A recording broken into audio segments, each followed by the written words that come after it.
Hi everyone, my name is Helen Okereke. I am a software and data engineer who loves robotics and anything hardware. Okay, I'll be talking about unlocking business growth through artificial intelligence and data. But before I start, I would love to appreciate Cityscope Africa for this wonderful opportunity and also to thank all the amazing people here. Thank you so much for coming and thank you for listening to me.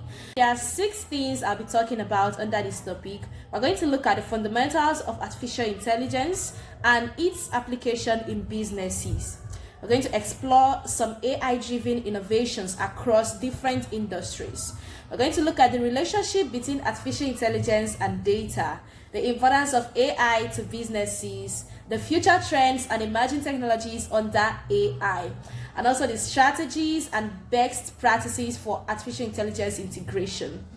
Okay, before I start, I would like to introduce artificial intelligence to you because some people do hear artificial intelligence, but they have not really understood the concept behind this technology. So what is artificial intelligence? It is just the ability of machines to behave like human beings, just like the name artificial intelligence. So it's given the computer an artificial brain in order for it to behave like human beings, for it to be smart, act like human beings. They can take decisions on their own. They can do most of the things that human being can do. They can do all of them on their own without any control of any human being. Okay, so AI is a machine that helps humans to perform different tasks.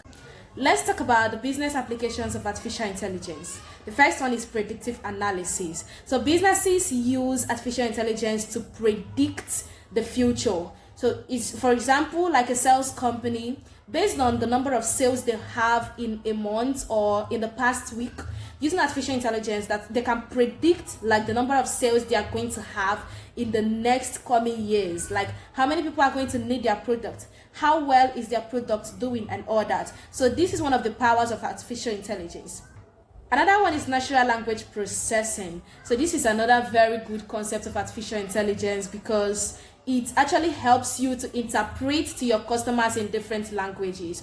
So sometimes your customer may not know how to even speak English or any language that you can understand, but using apps like the Google Translate and other apps brought by Google, okay, you can be able to translate from the language you know how to speak to the language your customers can understand, and you and your customers, there's that ease of communication between two languages using AI.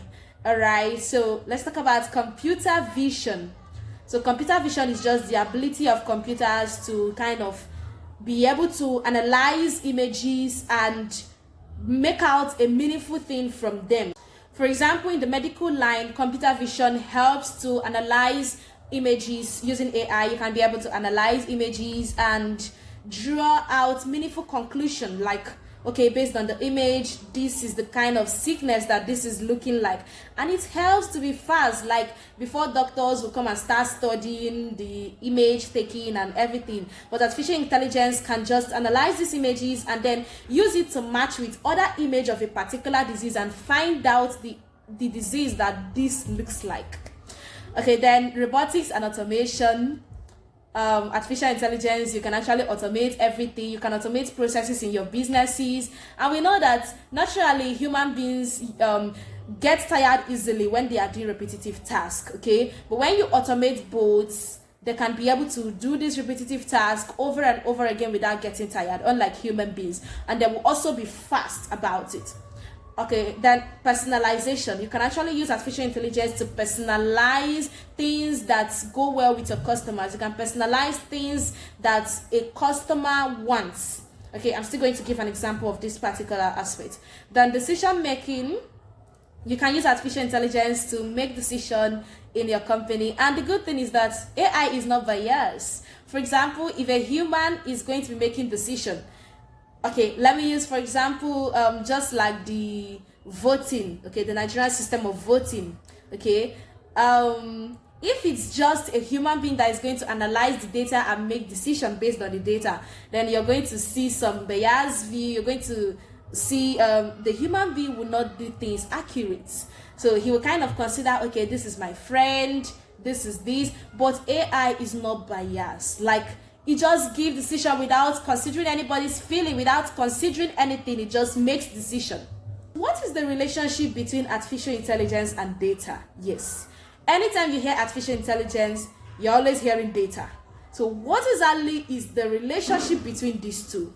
Now, data serves as the lifeblood of artificial intelligence, providing the fuel that powers AI algorithms and enables organizations to derive actionable insights. So the thing is that data is the main force there. Without data, there is nothing like artificial intelligence. Okay, so artificial intelligence learns from data to act like humans, just like human beings learn from their parents. Okay, they learn from their parents. You see that some characters that their parents are exhibiting, the kids grow up and start exhibiting that same character. They're learning from their parents. But artificial intelligence learns from data.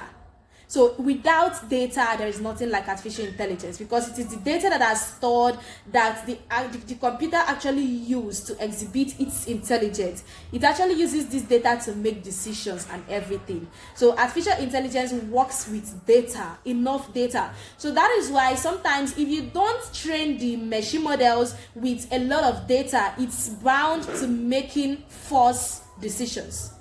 So because you've not given it a lot of data sets covering different scenarios. But if you train it with a lot of data, then it's going to be more accurate.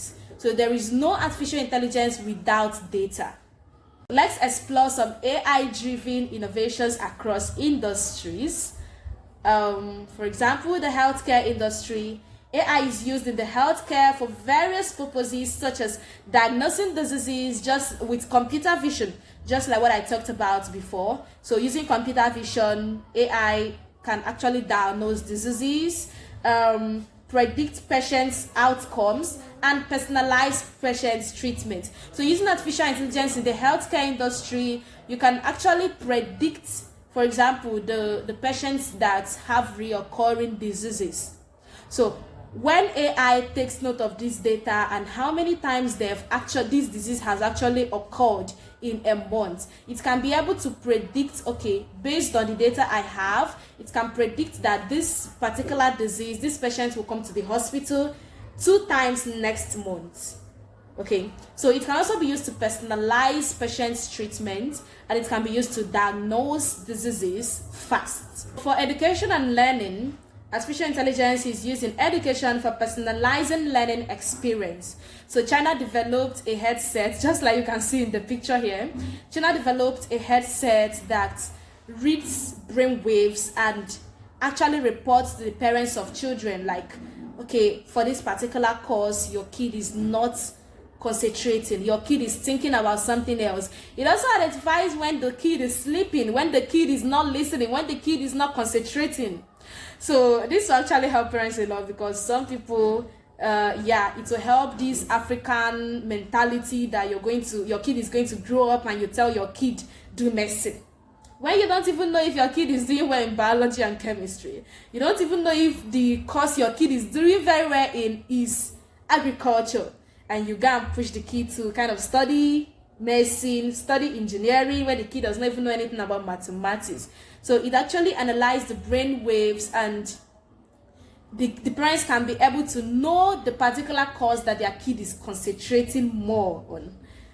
For banking and finance industry, artificial intelligence is used for tasks like credit scoring, fraud detection, and financial forecasting. Okay, so most times it's actually a lot of work for human beings to kind of finish up the credit scoring, but artificial intelligence, based on data, based on the previous data, like, okay, what kind of work is this person doing, does this person have any loan history, and how long did it take this person to pay up that loan, how much does this person receive in a month, and stuff like that. Artificial intelligence can be able to make decision and do the credit scoring or stuff like that. And it's also used to detect fraud. So sometimes you see that the particular pattern that your customer do follow is not the pattern that you're seeing, and artificial intelligence can be able to flag that transaction as either the one that your customer is making or a fraudulent activity. Okay, then for financial forecasting, it can be able to tell, okay, based on how much this person has made for the past 2 years, we are expecting that because of the kind of work this person is doing, this person is going to make so amount in the next year. This person is going to make so amount in 2 years time because of the kind of business person is doing and all that. So this is something that naturally it will take human beings a lot of weeks to analyze, but the machine can just, you can just collect this data and feed to the machine, and the machine can analyze this thing in minutes. Okay, so that is one of the reasons why artificial intelligence is efficient than human beings. So for the marketing and sales industry, artificial intelligence is used in marketing for tasks such as customer segmentation, personalized recommendations. Okay, so you can actually use artificial intelligence to segment your customers, like, okay, customers that are women, how many customers do we have who are female, how many customers do we have who are male, okay, like from what age to what age is buying our products more, and you can be able to produce better products tailored to the particular customers you're targeting. Okay, and then it's also used for personalized recommendations. For example, companies like Jumia, Netflix, they use artificial intelligence to personalize your experience. Okay, so for example, sometimes you search for, maybe sometimes a customer will search for a particular goods in the internet, and when you go to Facebook or when you go to Opera Mini, Jumia is showing you the ad for that particular goods you searched for. You just searched for maybe a good washing machine on the web, okay? And then when you go to Jumia will start showing you ads on washing machines. To start showing you ads on whatever you searched for. So you personalize the recommendation based on the need, what you know your customers needs. Companies assess the browsing history and use it to recommend goods and services that would be best needed by you. Okay, so sometimes even a friend of yours will search for something and you will start seeing that ad, because maybe you might love the same thing, okay, and they will even show you that ads. So this actually helps, because most times you just search for it, and then when you see the ad, you'll be interested. Okay, let me check out what these people have here, and you decide to buy any of them. So that's also a very good business strategy done by artificial intelligence. Some other uses of artificial intelligence is in speech recognition, machine translation, fashion industry, and gaming. So I don't think there is any industry that you don't need artificial intelligence in. Okay, so even in the fashion industry, people are implementing artificial intelligence now. Okay, for example, a customer can just show up and select a particular clothes. So using artificial intelligence, you can make like a prototype of how that particular cloth is going to look on that customer. So the customer can see a real something, a real illustration on how that cloth will look on him or her. And also it can put in a shoe on the customer, so that the customer can see, okay, if I wear this shoe, it will be nice on this clothes. If I wear this, it will be nice on this clothes. And it gives the customer a nice suggestion. Let's talk about the importance of artificial intelligence to businesses. Why is it so important to leverage artificial intelligence? Okay, so it's for improved efficiency, scalability, and cost effectiveness through intelligent workflows. So I already talked about a bit about all these. For improved efficiency, the machine can be able to act fast and more accurate. So for example, if human beings are analyzing your data, they could make mistakes. But when it's the machine, it's accurate. Okay, it doesn't make some necessary mistakes, because some human beings may even be thinking about the problems they have with their husband, the problem they have with their wives, and then they make a lot of mistake when trying to analyze some stuffs. But when it's the machine that is doing the work, it's accurate. Okay, then for scalability, the machine can be able to analyze a large amount of data and make decisions in minutes, which is not something a human being can do, because the human brain will not be able to process something that fast. Okay, and for cost effectiveness, so when you incorporate artificial intelligence to your business, you're going to save some cost, because some of the things that you are expecting human beings to do, the machine will be doing it. It will be automated, so you don't need a human being for that particular task. All right, so for optimizing business processes with AI-driven automation and predictive analysis, so you can optimize the business processes, the way your business is done. It optimizes that, and also it helps to predict, just like what I said before, it helps to predict the future. Harnessing AI to deliver personalized customer experience for the sales and marketing industry and various other industries. It helps to make informed decisions without any barriers. Okay, so for example, just like the UBA bot, there's this UBA bot, their customer service representative. So it's no longer a human being, it's just an automated bot. So you go there and ask the bot some questions like, okay, how do I open an account in UBA bank? How do I do this? How do I do that? And the bot is automated to reply to every of your questions. So this has actually shifted those who are supposed to be working in the customer service space. It has shifted them to tackling more creative problems. So it's not just you coming to ask the customer representative, how do I open an account? Something that is so obvious that you can find everywhere in the internet. So the bot is automated to respond to all those little questions. But then the customer service representatives focus on responding to more complex questions. So, and it also helps to improve efficiency. Okay, because the reps does not get tired with, they don't get tired out with asking repetitive questions, replying just simple questions to multiple customers. So the machines can be able to do all this without getting tired, and then the customer reps will focus on more complex issues. Let's talk about the strategies and best practices for AI adoption and implementation. The truth is that not all AI automation is good for your business. Not all of them is okay for your business. Okay, so you don't just start investing in AI automation even when it's not the need of your business. Okay, so these are the strategies you need for you to be able to implement AI in your business. Number one, you need to identify your business objective. Define clear, measurable goals and objectives that aligns with the organization's strategic priorities. Remember, priorities. When I'm saying priorities is that some people will just implement that particular AI automation, but it's not a priority for them. They have other things that they are supposed to look at before that particular automation. So it's not because you see other businesses doing their things like this, there is a robot standing in front of their office welcoming people, and you feel like you're going to do that same automation. You need to define the clear objective of your business. Know if this particular automation is going to work for you, like if it's a priority for you for now.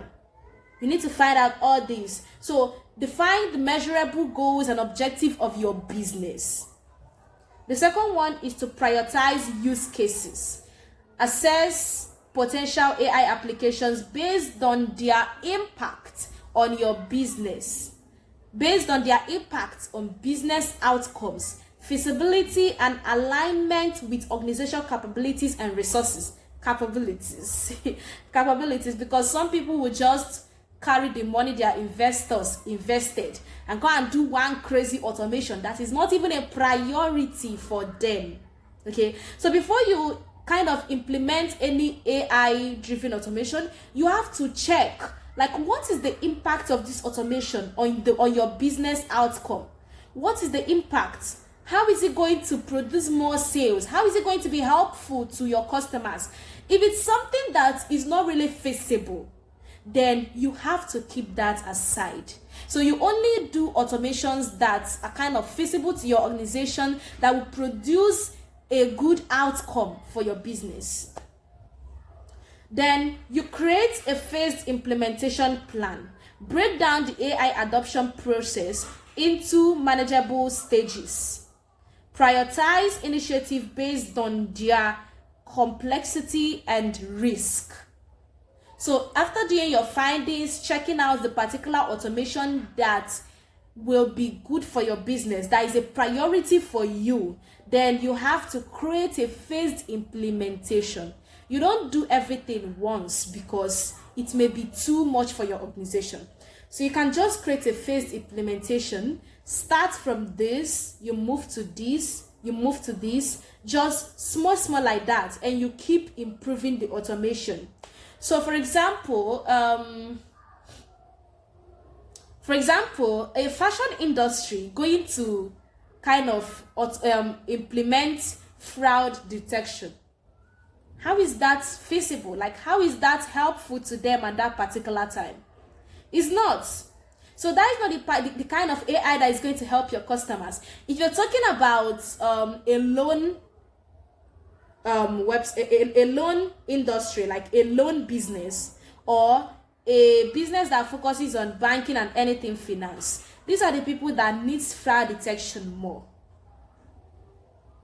Okay, so you need to kind of understand the need of your industry. What do they need? What does your business need?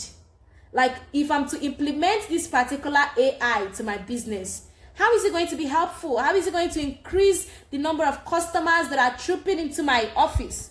How is it going to help my business? So you need to ask yourself these things and then start implementing the AI that you need. Start implementing them, break them into phases, and start implementing them one by one.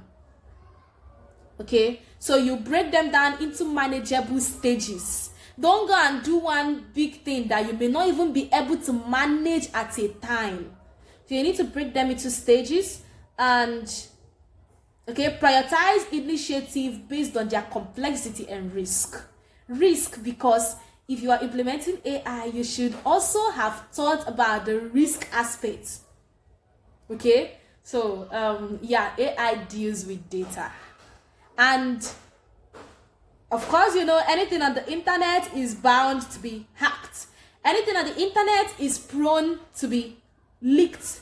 Okay, so you need to actually understand the risk behind the particular AI you're trying to implement, and you're going to also find a way to deal with the risk so that it's not after all your implementation then hackers or whatever will come and scatter what you've done.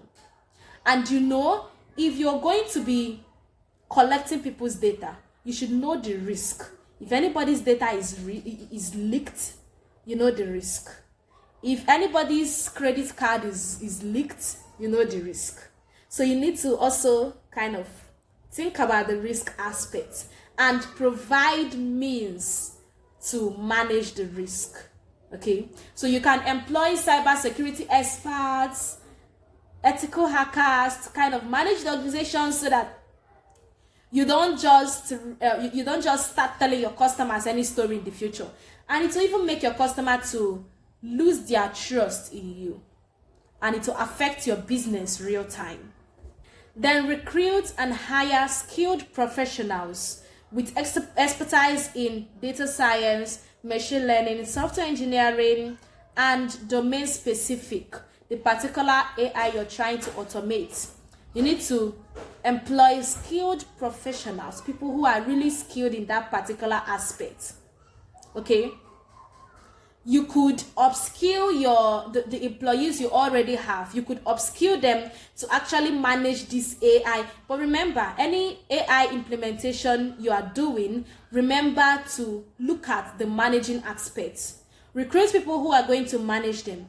You can do an upskilling program for the employers you have already to upskill and learn how to use artificial intelligence to make their works faster, and to upskill and learn how to manage the AI automations. Okay. So let's talk about the future trends and emerging technologies in artificial intelligence. Yeah, they used to say that artificial intelligence is the future.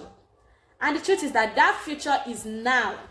That future is now because artificial intelligence is already bringing out a lot of amazing stuffs. But it is still the future because we don't even know what AI has for us.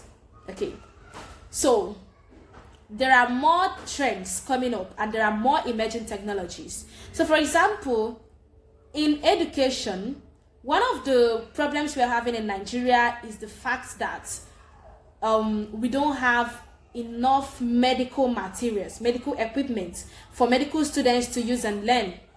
So you see a medical student who is trying to learn about how to operate dead bodies, but we don't even have the equipment. Like sometimes the university cannot even provide the dead body. Okay, so but with technology now, there's what we call virtual reality. So it's virtual reality is coming in another dimension that you can actually perform surgeries. Like you're going to wear the headset and you can perform surgeries virtually, and it will seem like you're performing that surgery in real life. Okay, so this will be very good for students. I know you know the virtual reality, the one for playing games, the one you will just wear and then to look like you're playing, you're fighting with somebody in real life or something. Okay, so there's another dimension of that particular technology that students can actually wear that headset and they will be performing surgery. So it will look like the body is live there with them, but they are doing it virtually. They are doing it in another dimension. Okay, so everybody will be in a classroom virtually and working on a particular project. So the teacher will even be showing you what to do virtually, and you, the students, will be implementing it. So you don't need to keep shouting, we don't have equipment, we don't have this or that. There are dimensions that AI is bringing that will be a lot beneficial to people, to businesses. So all you need to do is to just find a particular trend that will increase your sales, that will grow your sales, and then you follow that trend. Remember, don't implement an AI that is not a priority for your business. It may only be a waste of money because by the time you keep managing that particular AI implementation, you're also spending money and it's not bringing enough growth to your company. All right, so note, businesses leveraging artificial intelligence will have more sales and growth in the coming years. Hence, every business, no matter the size, needs to leverage AI for growth. So every business, no matter the size, if there is any artificial intelligence automation that will help you in your business, you need to follow it because businesses are getting smarter and these are the people growing more. So for example, now I'm a customer and I chat a company up. If it's taking that company 24 hours to reply me, oh my God, that's not a good customer experience. I won't even like to use their product again because I will be feeling like if I chat their customer service rep, they won't reply. Like it will take them 4 hours, 12 hours to reply me. So I would rather use a company that have incorporated that live chat, that I will be able to chat with a bot that will reply me very fast. I would rather use such a company. So you see, you need to actually check for the automation that will benefit your company, that will benefit your customers, and you implement that automation. I hope this was very insightful. So thank you so much for listening to me, and I hope to see you leveraging artificial intelligence to grow your businesses. So thank you so much. I wish I was there to connect with you live, but I couldn't make it. So thank you so much. But I wish to connect with you. Connect with me on Instagram, LinkedIn, Twitter at Helen Code Addict, on LinkedIn at Helen Okereke. Thank you so much, guys.